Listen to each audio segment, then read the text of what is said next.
Hoy es la tercera semana en el tema de descubriendo el reino de Dios.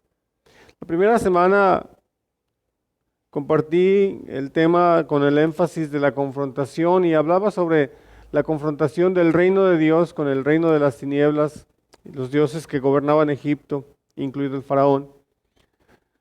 Eh, la semana pasada empecé a compartir sobre la revelación del reino de Dios y hoy continúo con este subtema de la revelación. La enseñanza del Antiguo Testamento es que el Señor es rey y el Señor será rey. Él es rey e irrumpe en la vida cotidiana de la humanidad e interviene en los asuntos de la gente, de la humanidad. Él confronta todo aquello que se opone a su voluntad porque Él es el rey, Él es el soberano sobre toda la creación, el universo y todo lo que existe. Dios trata con el hombre o con la humanidad en términos de dos siglos. Uno es el presente siglo o el siglo presente, el siguiente es el siglo venidero. Los reinos existentes actuales hoy día son de origen humano. La promesa del reino de Dios es una visión que sobrepasó al pueblo de Israel en la irrupción que hubo en el libro del Éxodo, la conquista de Canaán y el reino de David, puesto que la futura irrupción del reino de Dios sería definitiva. Habría otra irrupción de Dios, pero esta vez iba a ser aún mucho más gloriosa que la primera irrupción, porque el rey vendrá con justicia, el Espíritu de Dios será derramado en forma abundante, trayendo salvación, perdón, sanidad, liberación, resurrección y vida eterna. Y esto dará lugar a un nuevo pueblo de Dios, una nueva Jerusalén, en un cielo nuevo, una tierra nueva. La rebelión y el pecado serán juzgados y todo sucederá de forma decisiva, repentina y violentamente. La imagen que encontramos en el Antiguo Testamento es de una roca que desciende del cielo y pulveriza todo. Pulveriza al mundo en el que vivimos, hablando de los reinos. Y la persona que marca el inicio de esto es el que es descrito como el Hijo del Hombre. El Señor es rey, el Señor será rey. Son las afirmaciones o las formas en las que el Antiguo Testamento describe la irrupción del reino de Dios en la humanidad. En el Nuevo Testamento, una vez más, el Señor demostraría su autoridad y su poder supremo, que sucedería en cualquier momento. Sin embargo, si recordamos bien, entre los dos testamentos, lo que se conoce como el periodo intertestamentario, hubo cientos de años de silencio, casi 500 años entre el último profeta que fue Zacarías y la venida de Juan el Bautista. Conforme el pueblo de Dios esperaba, sus expectativas llegaron a ser desesperadas y pudiéramos decirle hasta absurdas. En algunos escritos del periodo intertestamentario, ellos decían, imaginaban y me atrevo a decir que hasta cierto punto alucinaban cuando decían, cuando venga el Mesías, cada vid tendrá 100 racimos de uvas y cada racimo de uvas tendrá 1000 uvas. Y decían, y cada mujer tendrá 100 hijos. Imagínense.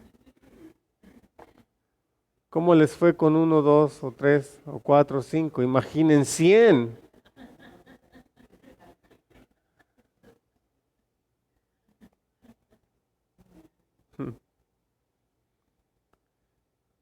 Hubo muchos impostores en ese periodo intertestamentario que decían ser el Mesías, pero se probó la falsedad de todos y cada uno de ellos. Sin embargo, sus intentos ridiculizaron la esperanza que ya estaba agonizando.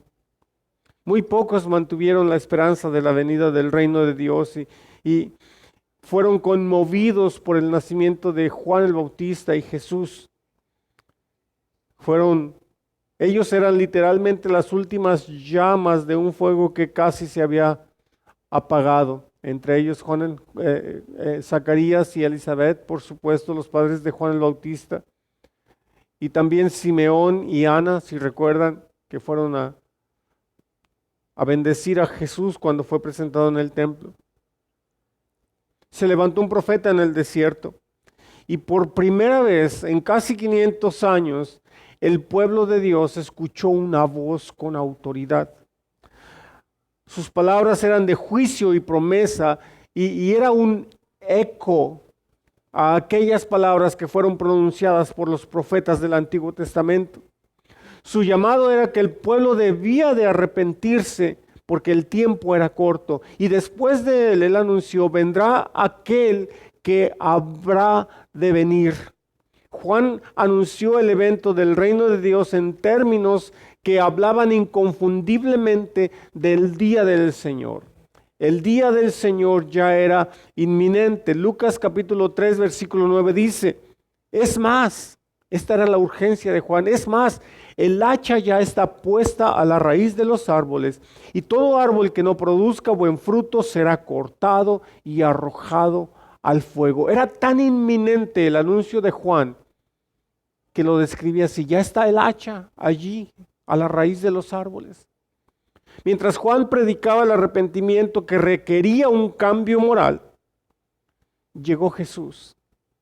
Jesús recibió la unción prometida que era solo para el Mesías. Y una voz del cielo confirmó y dio testimonio de que Jesús era el Hijo de la promesa. En Mateo capítulo 3, versículos 16 y 17. Tan pronto como Jesús fue bautizado, subió del agua. En ese momento se abrió el cielo y vio al Espíritu de Dios bajar como una paloma y posarse sobre él. Y una voz del cielo decía, este es mi Hijo amado, estoy muy complacido en él. El mensaje de Juan y el bautismo de Jesús cumplieron lo predicho, la promesa en el libro de Isaías que leemos en Marcos capítulos 1 versículos 2 y 3. Sucedió como está escrito en el profeta Isaías, yo estoy por enviar mi mensajero delante de ti, el cual preparará tu camino. Voz de uno que grita en el desierto, preparen el camino del Señor, háganle sendas derechas. Esta vez, una vez más, hubo una confrontación inmediata entre el reino de Dios y el reino de las tinieblas. Pero esta vez no era contra el faraón y Egipto, no era contra las naciones que habían tenido cautivo a Israel en sus propias tierras incluso, ni siquiera contra el reino babilónico, sino que el principal enemigo del pueblo de Dios fue directamente el diablo. El Espíritu del Señor llevó a Jesús al desierto a pelear con el maligno durante 40 días. Y Jesús regresó triunfante del desierto y lleno del Espíritu Santo. Jesús proclamó el mismo mensaje de Juan. Habían llegado las buenas nuevas. La gente debería de arrepentirse de sus pecados y prepararse para encontrarse con su Dios. ¿Por qué? Porque el reino de Dios estaba cerca, porque ya había llegado la irrupción del reino de Dios. En el Evangelio de Marcos se le da un sentido de cumplimiento rápido y dramático. Y hay 3 palabras que resaltan sobre el reino venidero. Inmediatamente, autoridad y misterio. Parecía como que todo estaba sucediendo inmediatamente al día siguiente o a lo sumo unos días después. Si leemos el Evangelio de Marcos, en el capítulo 1 particularmente, leemos que Jesús fue llevado al desierto inmediatamente. Jesús llamó a Simón y a Andrés y ellos los siguieron de inmediato, igual que Santiago y Juan. La gente estaba asombrada por la enseñanza de Jesús en la sinagoga. Cuando estaba predicando Jesús en la sinagoga, un demonio se manifestó. Jesús lo reprendió y el demonio se fue inmediatamente, porque era una batalla espiritual. Luego leemos que tan pronto como Jesús salió de la sinagoga, fue a la casa de Pedro y sanó a su suegra. Jesús parecía estar siendo guiado por un sentido de urgencia. Leemos que muy temprano, a la mañana siguiente, Jesús empieza otra vez su jornada, ya sea para orar, ya sea para seguir predicando en los pueblos vecinos. Vino un leproso y le pide misericordia y fue sanado al instante. Jesús lo despidió luego, como todo a la carrera. La historia se repite, solo unos días después en otros lugares. Lo mismo sucede. Esto ocurre en el primer capítulo de Marcos, como les decía, y lo que está resaltando es evidente. El reino de Dios viene pronto, en forma dramática y en forma inesperada. Los profetas del Antiguo Testamento habían llamado durante siglos a un pueblo rebelde que no obedecía. Pero ahora llegó Jesús y llamó a la gente con una autoridad divina y ellos dejaron todo para seguirle. Cuando Jesús habló en la sinagoga, la gente reconoció su autoridad, una autoridad que nunca había oído antes. Si recordamos en los escritos, la gente se asombraba, se maravillaba por la autoridad de Jesús. Jesús tenía autoridad sobre los demonios y los demonios reconocían su autoridad. Con una palabra los reprendía, de modo que la gente entendió que era autoridad divina la que tenía Jesús. La autoridad de Jesús también se extendió a las enfermedades. Recuerdan, le ordenó a la fiebre que se fuera y se fue. Sanó a un leproso, sanó a un paralítico. La sanidad del paralítico, particularmente, nos habla de que él tenía autoridad para perdonar los pecados. Los escribas tenían la convicción de que solamente Dios podía perdonar pecados y Jesús hizo esta declaración. Marcos capítulo 2 versículos 9 al 11. ¿Qué es más fácil decirle al paralítico? Tus pecados son perdonados, o decirle, levántate, toma tu camilla y anda. Pues para que sepan que el Hijo del Hombre tiene autoridad en la tierra para perdonar pecados, se dirigió entonces al paralítico. A ti te digo, levántate, toma tu camilla, vete a tu casa. Hizo ambas cosas, lo sanó y lo perdonó de sus pecados.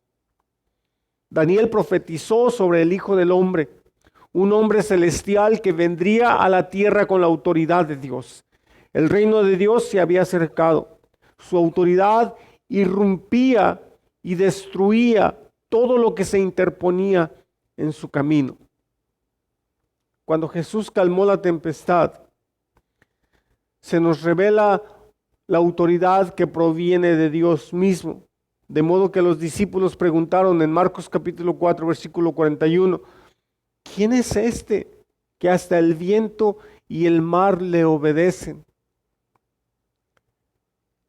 Lo sorprendente es que eran los discípulos, los más cercanos a Jesús, y ellos mismos se preguntaban, ¿quién es? Para los hebreos, para la mentalidad hebrea, el estruendo del mar simbolizaba el caos y el desorden que desafiaban el gobierno de Dios. Solo el Dios vivo podría intervenir ante ese poder. ¿Y qué sucede? Jesús le habló a la tormenta, pero noten que Jesús le habla a la tormenta de la misma manera que le hablaba a los demonios, demostrando que el mismo poder maligno había provocado esa tormenta en particular. Se estaba librando una batalla cósmica entre el reino de Dios y el reino de las tinieblas. Y Jesús enfrentaba la situación con una total autoridad. Así como se embravecía el mar, encontramos la historia del endemoniado que deliraba entre los sepulcros. ¿Recuerdan? Nadie lo podía atar. Aún lo ataban con cadenas y grillos y las destrozaba. Estaba poderosamente controlado por una legión de demonios. Pero ¿qué ocurre cuando viene Jesús? Aún los mismos demonios suplican por misericordia porque temían el reino de Dios que había llegado a través de Jesús. Cuando este hombre es liberado, queda en perfecta calma, igual que el mar cuando Jesús calmó la tempestad. Después de estas dos historias, encontramos la historia de la sanidad de aquella mujer que había tenido un problema de hemorragias durante 12 años. Cada vez que pienso en esta historia, yo me vuelvo a preguntar, ¿cómo alguien pudo sobrevivir 12 años de hemorragias? ¿Cómo es posible?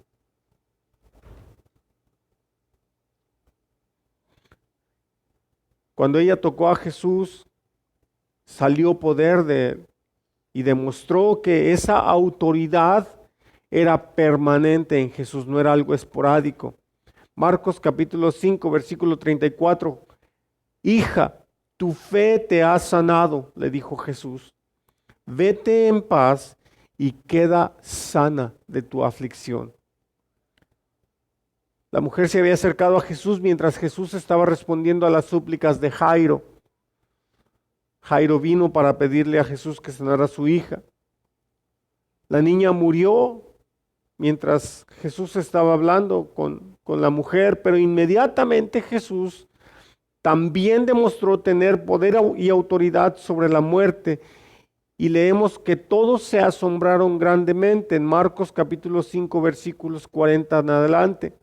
Jesús entró a donde estaba la niña, la tomó de la mano y le dijo, Talita cum, que significa, niña, a ti te digo, levántate. La niña, que tenía 12 años, se levantó enseguida y comenzó a andar. Ante este hecho, todos se llenaron de asombro. Cada historia que leemos sobre la autoridad de Jesús tiene un elemento en común. La gente es liberada de cualquier atadura. Si leemos cada evento, nos encontramos con este mismo elemento en común. Durante todo el ministerio de Jesús, encontramos el mismo sentido de confrontación que vemos en las imágenes del Antiguo Testamento. Sin embargo, el enemigo tiene una forma diferente. Ya no es una nación en particular, ya no son los dioses de esa nación, sino que ahora es contra todo el mal del mundo. Jesús confronta y derrota a quien llama el hombre fuerte.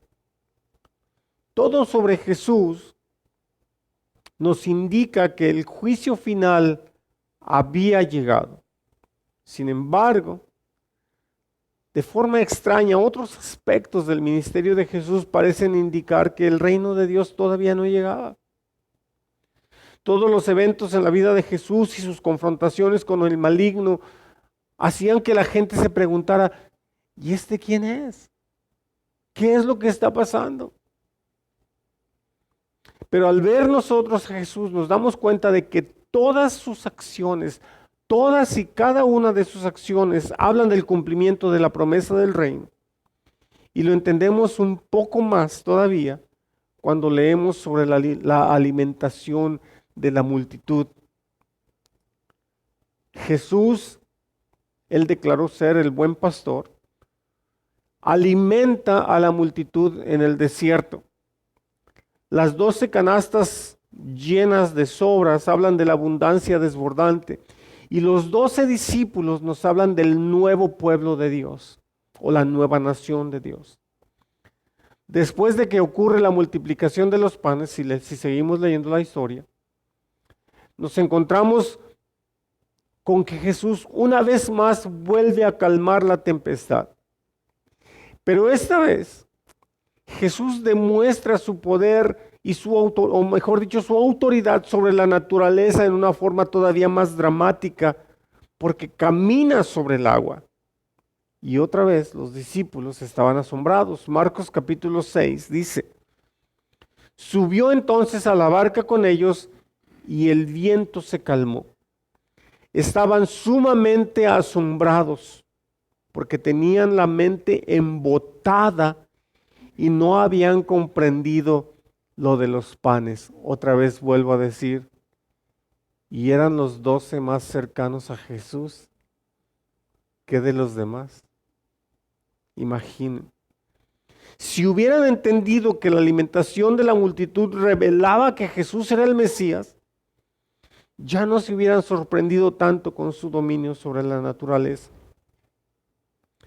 Otra observación interesante es que la alimentación de los 5,000 ocurrió en un ambiente judío, pero luego vemos la multiplicación de los panes a un grupo de 4,000, y esto ocurre en un ambiente gentil o no judío.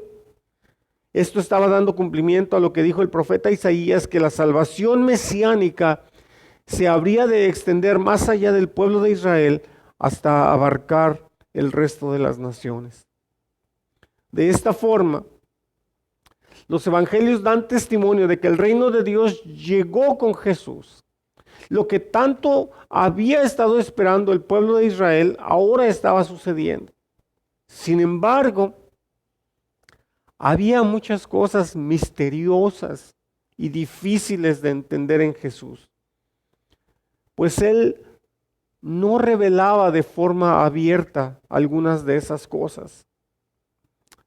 Los demonios parecía que lo entendían más que la gente, porque el pueblo no estaba captando realmente quién era Jesús. Había misterios sobre la identidad de Jesús. Ustedes recordarán que a muchas personas Jesús les dijo, por ejemplo, sanó a uno o sanó a otro y dijo, no digas nada. ¿Recuerdan? Pero es interesante que a otros les dijo, ve y cuéntale a todos lo que Dios ha hecho por ti. ¿Verdad? Parecía como que había momentos en que Jesús decidía ocultarse. ¿Por qué lo hacía? ¿Por qué se cumplieron muchas de las cosas que ya habían sido anunciadas por los profetas, pero otras no se cumplieron? Existen evidencias dramáticas y emocionantes de que el reino de Dios finalmente había llegado en Jesús. El reino de Dios ya llegó, pero todavía está por venir. Y esa será la irrupción final de Dios en la historia de la humanidad. Mientras tanto, Jesús completó la parte de la irrupción del reino de Dios que nos traería perdón, salvación y reconciliación con el Padre, y establecería el reino de Dios en nuestros corazones personalmente. Nosotros, como la iglesia del Señor, somos ahora embajadores y nos toca ser representantes del reino de Dios, proclamando y anunciando el evangelio del reino hasta que llegue el cumplimiento del final de los acontecimientos que ya fueron anunciados. Y se nos encomienda esta misión. En 2 de Corintios capítulo 5, versículo 20 dice: así que somos embajadores de Cristo, como si Dios los exhortara a ustedes por medio de nosotros. En nombre de Cristo les rogamos que se reconcilien con Dios.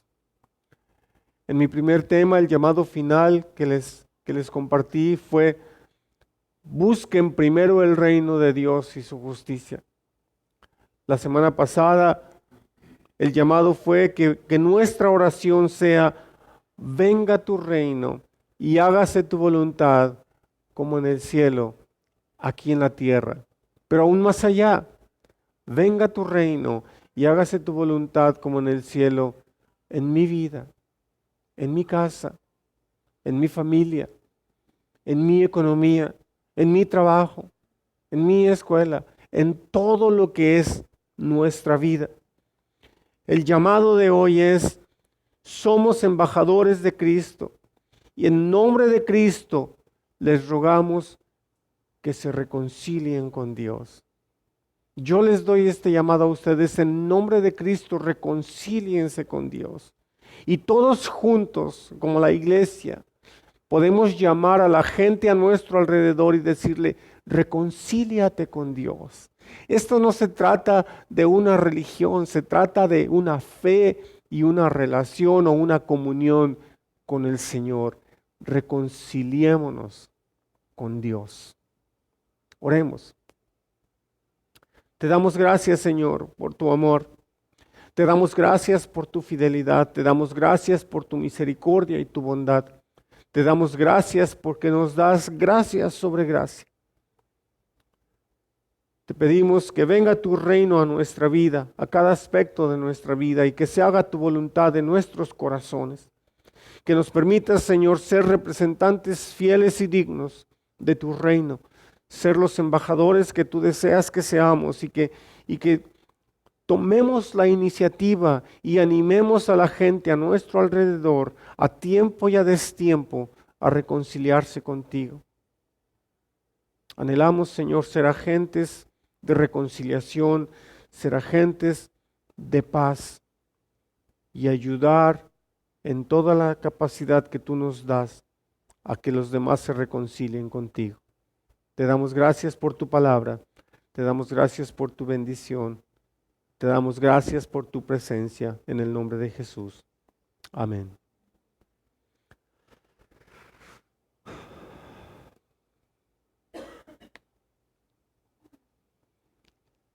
Tengan un buen día, una buena semana. Que Dios les bendiga y nos vemos la próxima vez.